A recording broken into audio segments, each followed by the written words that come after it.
Welcome to TechRec 2018. It's my pleasure to be here with Susanne from Red Hat. Thank you for being here. Thank you for inviting me.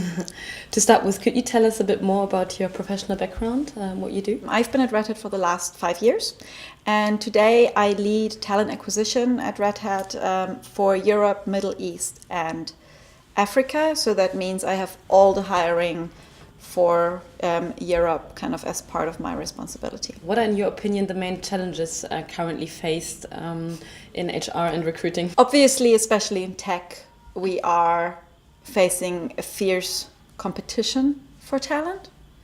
And we're also facing the fact that especially people that are newer to the workforce really challenge us as organizations to be more transparent, to be more non-hierarchical, to really provide more bottom-up organizations than what we typically were used to. And I think that challenges us from an attraction perspective, from a retention perspective, to really retain the great talent that is so hard to find. How do you target interns in your graduate programs? Obviously, because of the shortage of talent, for us it's really important to be choiceful. Where do we need interns and graduates? We have enough work to have interns and graduate in every department, but that would be the wrong approach.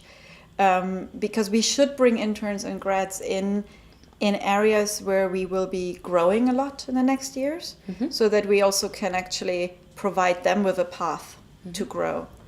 And so we have made the strategic decision to focus on interns and graduates on the one hand in software engineering. We have a huge program with over 100 interns a year on our site in the Czech Republic. That's roughly about 10% of the workforce that we have there.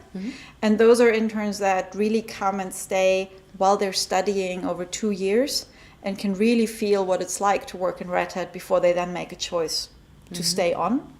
And we do convert the vast majority of those interns into actual engineers once they finish. And on the other hand, we decided to focus graduates again on the roles that are hard to fill for us, but fast growth as well. And that's predominantly in consulting services. So those are the tech experts that go to our customers. And so there we've launched a graduate program that we are now doing in 8 countries across Europe, where people come in fresh after university. We put them through a 18-month program that combines learning and customer facing. And we truly believe that that will help us grow these areas, but that we also are really offering great learning experiences because the grads get to work in agile projects, in innovation labs. So also in topics that are really inspiring for them and that define how we'll do work tomorrow. In your opinion, how important is culture and diversity when looking at the selection process? Culture should really be the backbone of everything we do. We shouldn't sell positions. We shouldn't talk about positions. We should position the culture of the company.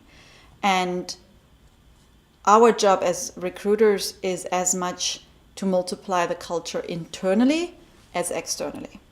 So assessing for culture fit, explaining the culture, positioning the culture should be happening at every step of the selection process. That should happen regardless of what talent pool we are talking to. So I think where diversity comes in is that we really need to spend extra efforts and extra education on the market that we can be an interesting employer for diverse groups, and extra efforts and education internally. How do you overcome the bias that we all have, right? That maybe results in you selecting people out otherwise. You also presented the opening keynote this morning based on scaling the open organization. Can you give us a few insights in what you spoke about? Red Hat is an open source organization. We are the biggest provider of open source software. That means we have tried to also translate the principles of open source as guiding principles for our organization. And that means we are living behaviors like transparency, like connection and collaboration across boundaries. And if you think about that, that creates an organization that's very much driven by purpose and people understanding the why behind things more than by process and rigid hierarchy, and more the old school kind of hierarchical setup.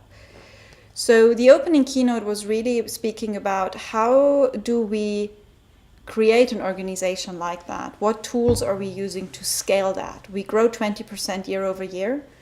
And so you need to have a continuous dialogue about your culture and continuous tools that happen throughout the organization and not just in recruiting to keep that culture alive when you grow that quickly. What outcomes and benefits are you hoping to gain from the exchange here, and what is your impression of the event so far? Obviously super curious to learn from others.